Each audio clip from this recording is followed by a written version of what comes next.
Imagine there's no heaven. It's easy if you try. Hell below us. Hi Juan, Alba. Above us only sky. Imagine all the people living for today.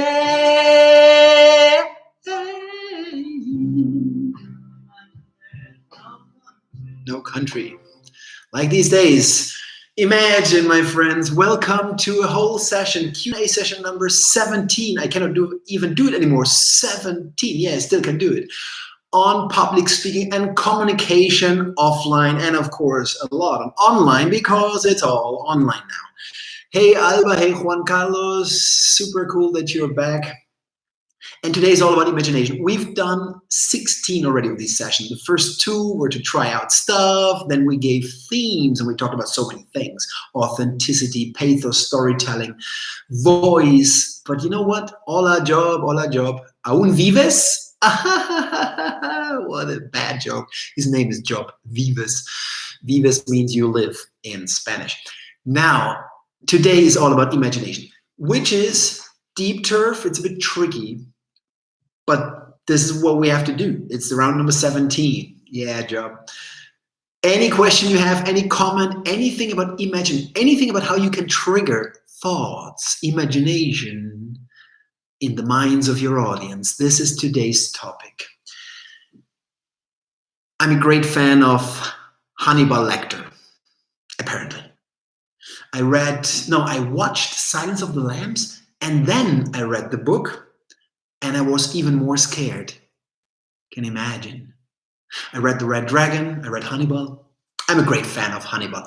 Okay, you don't have to do this. I ate his liver with fava beans and a nice Chianti. You don't have to do that. Don't eat people's liver. Right now it's a bit tricky. You can only eat the liver of your people at home. Sometimes I guess people want to eat the liver of the people they're sharing their places now with the quarantine. But this is not what I want you to do. Hey, Maura, yesterday she joined our rhetoric game night. Maura from Ireland. Great to have you here. Yeah, I don't want you to eat liver like Hannibal Lecter.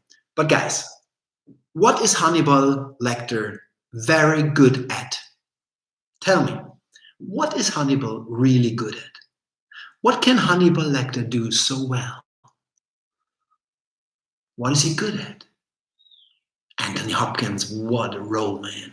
Jeez, I think 92 it was. Oh, great movie, great book, of course. Fab Evening on Rhetoric. Yeah, Fab Evening. Manipulating. But why eating humans? Juan, that's the obvious. But why? What is he good at? Listening with half ear from another meeting. Nadine, this is not. Hannibal Lecter talking to you right now. You need full attention. Vocal variety for sure. But he speaks quite the same monotonous tone, if you think about it. Clarice. You said manipulating job. Why can he manipulate the people? Why is the other guy eating his own tongue and dies, suffocating? What is he good at? He connects the dots, yes, and he connects with, and he turns it around, he twists and he tweaks and he manipulates your mind, your brain. Exactly. He paints a picture in people's mind. He goes into the minds. And this, my friends, is your job as well when you're a great communicator. Great communicators go into your mind. And I don't want you to eat people's liver. Let's stop here. So this whole session about imagination is, in the end, you have to be Hannibal Lecter in a nice version, of course. So this session, what can we do? Again, of course, I'm prepared. I have my mind map here about imagination today. But give me an idea. What could you do to make the audience imagine something? Very simple. Give me something. That's very simple. You don't have to imagine so much to imagine that. What could you do? Come on, guys. 9 people in the call, all smart brains. What can you do? Job vivus, you say good descriptions. Of course. Okay, one thing is, of course, we always relate to stuff. When I share my story, and there I am in this jacuzzi, next to me Thomas and Christian, 2 interns. I'm an intern, and I'm in Boca Raton, and it's hot and humid in the air, Boca Raton, Florida, and I'm sitting there in the jacuzzi with my friends, Thomas and Christian, 2 German interns, and in our hand we have a Corona, a real Corona beer. Can you imagine? A Corona. And I'm sipping on this cold Corona in the hot jacuzzi on this hot and humid day. That was freedom. You see, of course, I paint now pictures. Christian Gunzenheimer, hey, how's it going? Christian, my friend. Senses, he also joined the Rhetoric Night yesterday. Senses, yes, 5 senses we always relate, connect to. Okay, I want to go one step beyond. Storytelling is always that. But there are certain verbs you can use that make sure they cannot not think about anything else. They cannot think about their children anymore, their party at that night, their Zoom call, playing Rhetoric at that night. They cannot think about anything with certain verbs. And this I call the triumvirate of Hannibal Lecter. Today I will mention a lot Hannibal here. So this is for me the triumvirate of Hannibal Lecter. There are 3 verbs plus synonyms, but I give you the 3 basic verbs that make sure you're deep in their minds, and they cannot do anything against it. First one is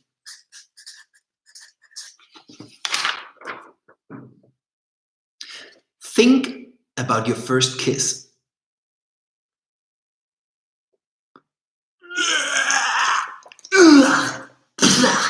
Tanya was her name. Tanya. I am 15 years old. It's a youth discotheque in a clubhouse of a Catholic church in a nice village, not far away from my village, with a nice German name, Dörfles Esbach. And I walk in from the disco floor base, back then it was called discotheque. I walk with the sound of salt and pepper. Push it. I walk to the bathroom. My team captain of my football team, of my town cohort, Stefan Larato, steel blue eyes, short guy, captain, half Italian, half German, he says, kiss her finally. And I walk to the bathroom, and on the way, in the door, Tanya, wet, disgusting, glitchy, my first kiss. The moment you say think, the audience cannot think about anything else. Think about a day at the beach. Think about your first kiss. Think about a moment of loneliness that you could do. So think is a great verb to use. Of course, I put down some others like sense, but that's more feeling, but think and sensing. Yeah, sense the moment in that jacuzzi with a Corona beer with your friends. Tom, sense the moment of freedom. So think is my first word. Then, what are the verbs I could use that make sure I go into the brains? Tell me some other verbs. I don't want to do preaching here. Teaching sucks. This is a Q&A session. Let's do it interactively. Any other verbs that make sure I go deep into your minds and you cannot do anything against it? What could I use? Any verb? Think more about it. The second one.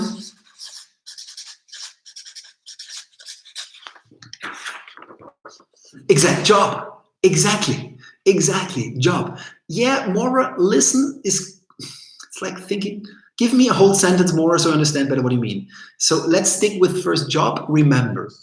Remember a sunny day on the beach. Remember a moment when you had to let go. Remember a loved one you cannot talk to anymore. Remember is great. Remember, you could do synonyms. I checked out some of them. Recall, look back. Go always in thesaurus and look for synonyms, because you don't want to always use the same words. That's boring. It's not repetition. This is boring. And let's take the first one. Can you hear the birds singing? That's a question. That's not what I mean. I'm talking about an imperative. Think. Remember. We will get into questions in a second, Maura. Keep it, park it there. The third one, I always use Juan Carlos Duran. You're in racha otra vez again. Job and Juan, I think you guys have to meet one day. This is, of course, John Lennon. The whole session is about imagination. Imagine a world without Donald Trump. Imagine a unified Ireland and England. Oh. Okay, Maura, I don't want to go that far, but you cannot not imagine. You cannot not remember. You cannot not think. So the moment you use these verbs and similars, like I have relive, visualize, sense, I said it before, envision. These imperative sentences, when you make them do something, think, go in their mind, they cannot not do it. And every time, yeah, exactly, Maura. Hear the birds sing, that's great. Use the 5 senses. Exactly. Listen to your inner self. Awesome. Hear the birds singing. Touch. Touch freshly made pasta. It's still hot. I think you can do that. That's cool, Maura. 5 senses. Hear, touch, smell, see, touch, we had it. What else? Taste. Taste is very good. Oh, Maura, did you just hear the English and the Irish? But you're both, so it would work for you. Okay. Oh, no, you mean you're touching the pasta, I hope. Okay, so there's a first thing. You use verbs that make sure that the person cannot not think about anything else. That's one of those. What else could I make? Maura, you just talked about question. Exactly.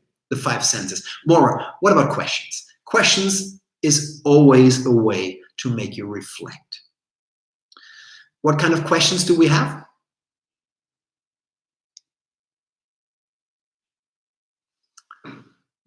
Yes and no is the answer. That would be 8. Ah, you were right first time. Yeah, it's disgusting, the first kiss. Ah, you mean England, Ireland. Okay, I will not mention it anymore. Well, rhetorical question is, of course, we had it the other day in our session on rhetorical devices. This is, I want the audience to confirm what I'm saying. Wouldn't you agree that we could have been more prepared about the pandemics? About the pandemic? Yes. So the next time, do you want to be prepared better? Yes. That means we will have to invest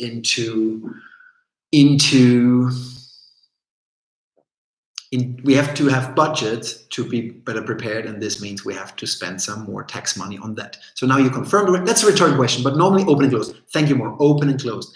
As a speaker, what do you think about open questions?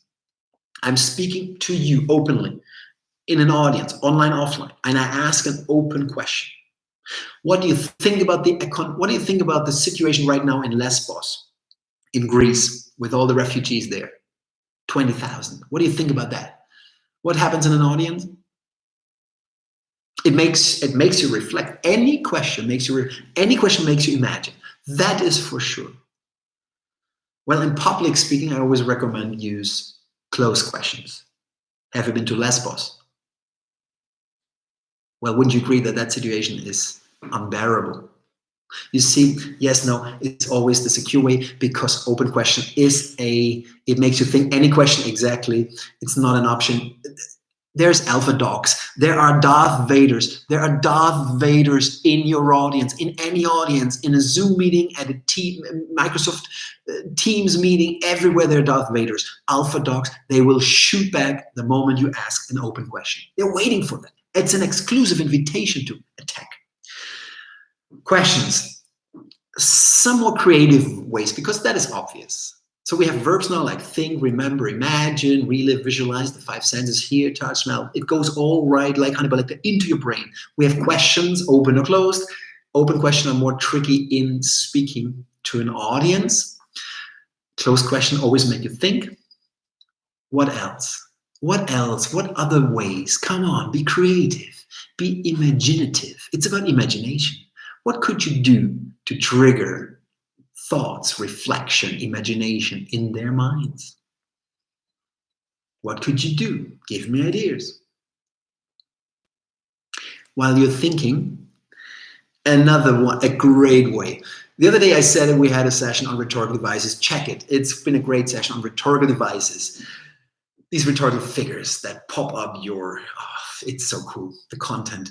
Pictures. We get into the pictures in a second more, but there's one rhetorical device. I love it. I use it now more and more. I didn't use it in the past. And this one, I had to write it down because we get there, metaphors, images, pictures, we get there. But wait, this is a rhetorical device. It is called aposiopesis. How the hell will I remember aposiopesis? What the hell is it?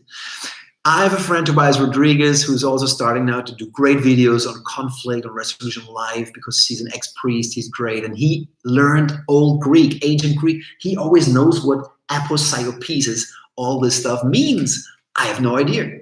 But aposiopesis is you start a sentence and you stop and leave it open.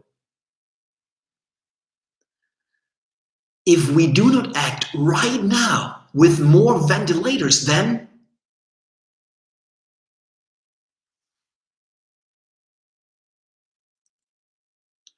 isn't that amazing? Isn't that an amazing rhetorical device? What goes on in their minds? It's exploding. We all gonna die! But I don't say it. You think it. And that's the power. In general, why is this session so important for me? Why is it so important? Because I'm sick of teachers. Teachers in the speeches, in the communication, in their presentation with PowerPoint jihad. Teachers who explain to me how life works. How this project works. How stuff works. How this works. Come on, send me a PDF or send me a Wikipedia link. I can read it. I don't need you. I want you to play with my mind. I want you to be a communicator who triggers my thinking, who makes me reflect, who inspires me. What is inspiration? Inspiration is not that you tell me what I have to do. Inspiration is, what could I do? Oh, right. So aposiopesis is, and then we saved all the people, but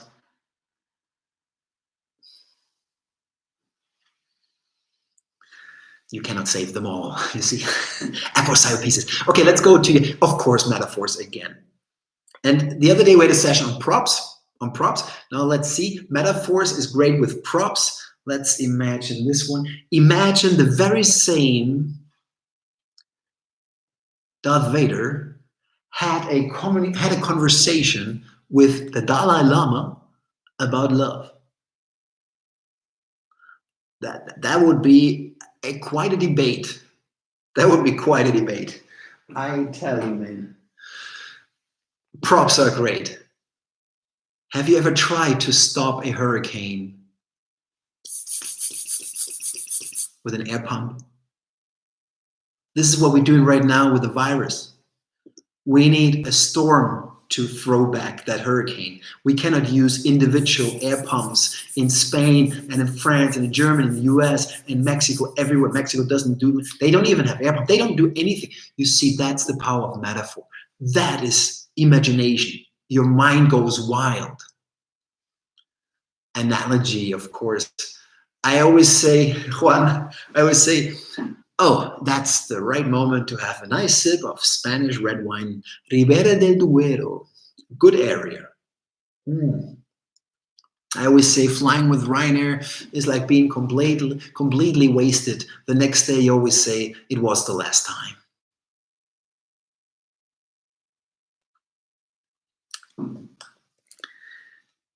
There is a rule, one of those bazillions of golden rules. And the golden rule is of speaking communication is there are no rules. But when an audience thinks, and imagination is always reflection, thinking, imagination, stop. Don't step on their thinking, on their thought. Stop.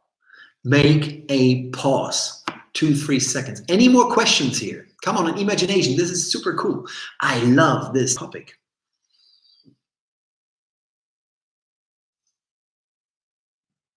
Any other question? Because you know that I always have to talk. It's a YouTube live. I cannot stop talking. Christian, come on, Christian Gunzenheimer, you must have a question. More, you're so smart. Yesterday, your speeches are amazing. Maura is an ex-film producer or documentary film producer, right? And it's like flying in Ryanair. Yeah, in Ryanair. And she has this studio at home with lighting and this super green screen. That's cool backgrounds. Yesterday how many backgrounds did we see more? It made me imagine a lot of stuff with your backgrounds, your pictures. But you paint pictures in the minds of people with your words. That's the thing. The other day, why do I always say the other day? Oh, here we go. Juan Carlos, how do you deal with people who want to become better speakers and think they're not creative?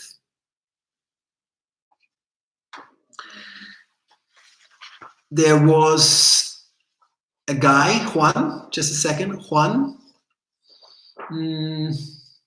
BDO is like KPMG, PricewaterhouseCoopers, Deloitte, one of those, a bit smaller, auditing, consulting, tax, legal advice, global company. And he's an Austrian, and I forgot the name. He's now retired. He was the leader of Spain, and he was in Madrid. And they're corporate finance guys. He worked in corporate finance. And when he had job interviews, he had his round table in his office, and people lined up out there in the hallway. One after another came in, the interviewee. And I love that because we talked about this in a cocktail party in Barcelona. And we talked about the best sentences that you can use in a job interview when you're the interviewer. And he said all these guys came in, they all prepared corporate finance, discounted cash flow methods, all this auditing and consulting, and they know processes and know modeling and they know everything. So everyone comes in for the job interview. And he said, before you sit down on the round table, and there was one empty sheet on the table with one pen.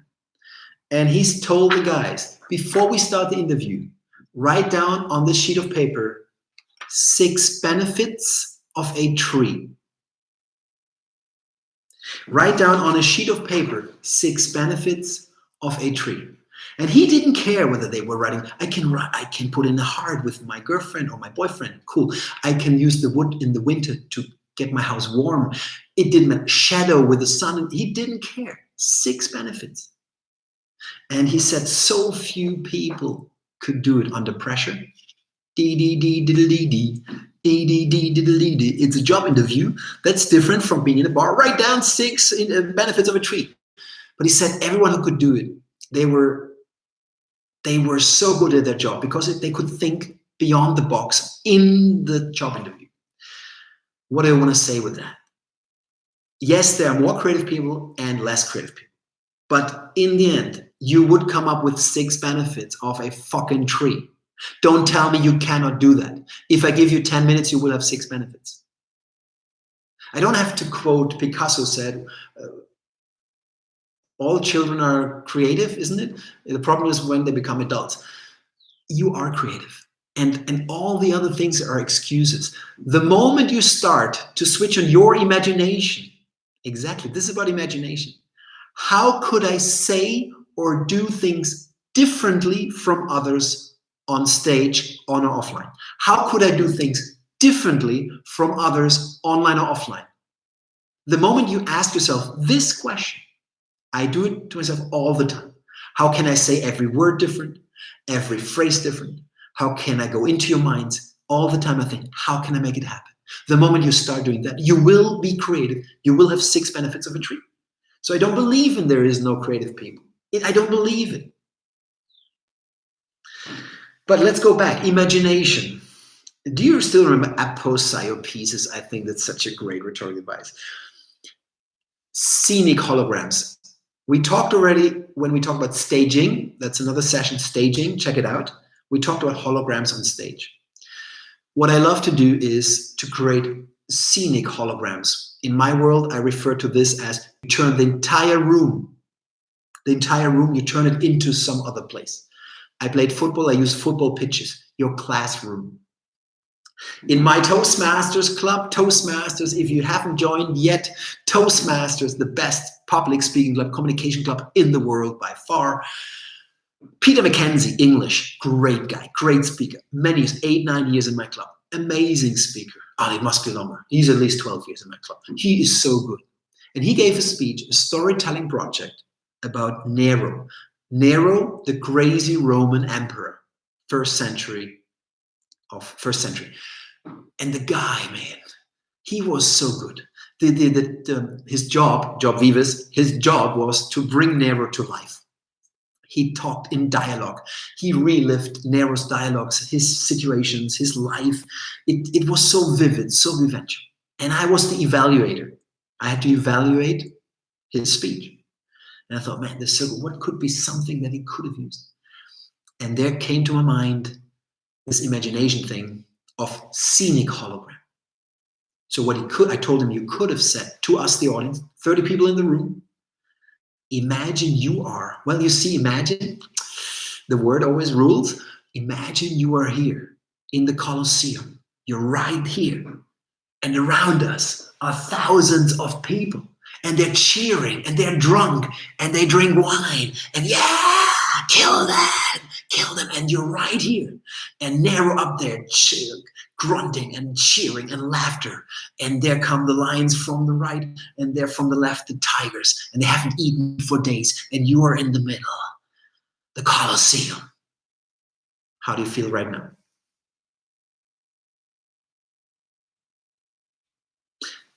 You see, you can turn entire rooms. And the good thing about online now is it's not one room anymore. You have multiple rooms. Yesterday we had 7 rooms, 8 players of Rhetoric, the public speaking game. Great game. We played 8 players. We were from Moldavia, Moro from Ireland. We had Christian, my friend from my home village in northern Bavaria. We had a guy from Greece. We had all these people. But there were 8 rooms. If you think about it, you can put them into their rooms. Imagine you're in the center of the Colosseum and you're about to be killed by tigers and lions. That is imagination, my friends. Any other ideas? You can also share. Listening, interact. I like that. We talked about questions, open and closed. There's this special category of questions, reflective, more philosophical questions. His teacher was Plato, great philosopher. He was also a philosopher. Plato is, of course, one of the absolute greatest. Philosophical, reflective questions. And in this game, we have 4 fields, different challenges. You give a topic, people ask you a question, you can reflect on anything, and there's this challenge stack. This is the bitch. The challenge cards are the bitch. Yesterday, I had to talk about turn around and with expressive gestures, describe an exciting moment in your life. Challenges are comfort zone plasters. And one of them is give a motivational talk, only asking questions. Have you ever done that? How would you feel? Can we not achieve more here in this situation?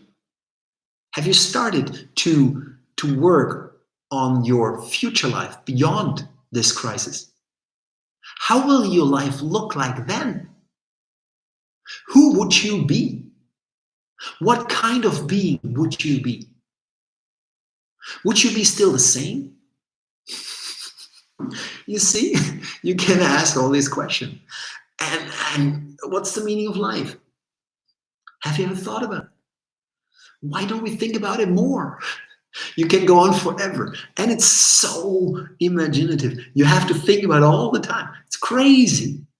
So these questions like meaning of life is a bit cliche, but these reflective questions are very good. I've noticed some of my imaginative stuff in speeches. Juan Carlos says, I have noticed some of my most imaginative stuff in speeches comes from daring to improvise in the moment. Of course, you had the structure talk, the Q&A on structure inside my Greek temple that I always will have. 2 pillars of 5. I improvise all the time. Can you give us an example of what that would be in the past? Well, I improvise a lot. Yesterday we had humor. I call the room a lot. Whenever there's something happening in the room, I make a reference. Yesterday in our call, in our retro game night, Maura, she had the Star Trek, the spaceship of Star Trek with Kirk and Spock, the original one, in the back. And of course, one panel, he made a reference in his talk. You have to make spontaneous references all the time to the room. That's improvisation. Something happens, I do that. But then I go back to my script, to my blocks. And in the blocks, I have in my mind bullet points, maybe with PowerPoint supported, to stick to my argumentation. I don't want to improvise too much. I want to stick to my script, but be, of course, improvising. More imagination. Okay, the last one. This goes so fast. Time flies in this call. The last thing. This is highly psychological. It is a bit like Hannibal Lecter, but this one I always, as you have imagined already, found out, I give names to anything. The blood of the earth. I give names to everything. And this one I call the pattern of Dr. Jekyll and Mr. Hyde. Dr. Jekyll and Mr. Hyde. Okay, you can argue with me. We can talk about it. We have 3 wine bottles and a Zoom call, and we talk philosophically for 3 hours about, isn't there a Mr. Hyde in every one of us? I'm convinced, and the past, if you look at the past, there is a Mr. Hyde in any one of us. Dr. Jekyll, Mr. Hyde. Now, you as a communicator can play with that. There was once a friend Jorge, and he told me about a story in Barcelona, 8th floor, Calle Tuset with Diagonal, and up there below on the street in the Calle Tuset, it's like a half pedestrian zone, many people rounding up, and up there is a guy who wants to jump. He told me, Jorge told me, so a guy wants to jump, suicidal, and the guy's down there. And next to him, next to Jorge, 2 business guys with ties and suit, and after 5 minutes or so, one of the guys told the other guy, hey, vamos, este no va a tirarse. Let's go. This guy won't jump anyway.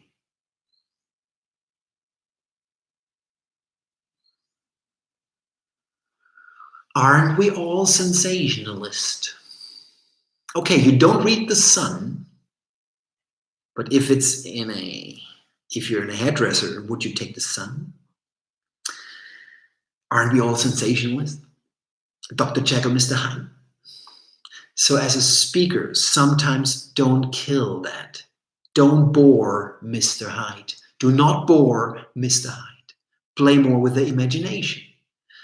Lady in my training, she's 20 years old and she's backpacking in Bangkok and the cards don't work, her credit cards don't work. She's desperate, no friends, no family, Bangkok, alone, 20 years old, German girl, 20 years old, backpacking, no family, no friends, no cards don't work. She has $10 or $20, don't remember, in her hand. The cards, she's panicking and she's telling us the story and we are panicking with her and it's super. We are in the moment, everything is cool. Then she says, yeah, in the end, my father called the director of the savings bank and then my cards worked again. No!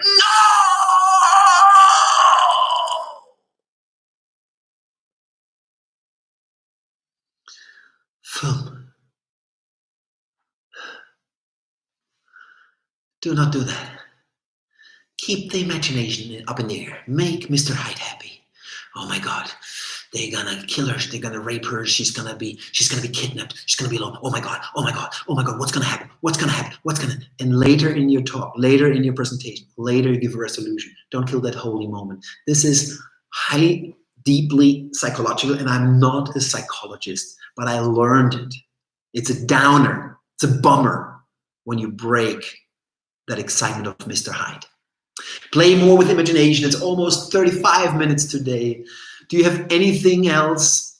Either you're listening well or you have no questions, but I don't want to judge you. It's great when you listen. Okay, so we talked about a lot. We talked about reflective question in general. We talked about verbs, think, remember, imagine that you can always use.